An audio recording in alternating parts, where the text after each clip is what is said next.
ഈ പറഞ്ഞ ഒരു ശതമാനത്തിന്റെ കയ്യിൽ പകുതിയോളം സ്വത്ത് കയ്യിലിരിക്കുന്നു.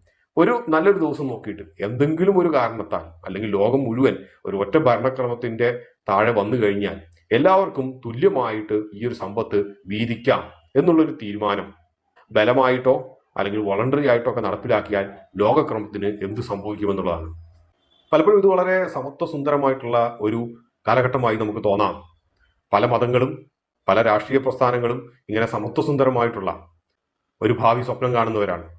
പക്ഷെ എങ്കിൽ പോലും നമ്മൾ വിചാരിക്കുന്ന പോലെ അതത്ര എളുപ്പമുള്ളൊരു കാര്യമല്ല. അഥവാ അങ്ങനെ സംഭവിച്ചാൽ തന്നെ അത് പലപ്പോഴും ലോകത്തിന് നല്ലതുമല്ല.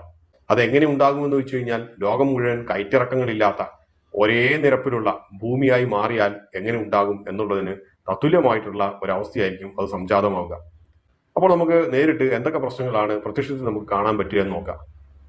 ഒന്നാമത്തെ കാര്യം ഗുണമെന്നോ ദോഷമെന്നോ കരുതാവുന്ന ഒരു കാര്യമാണ്. അതായത്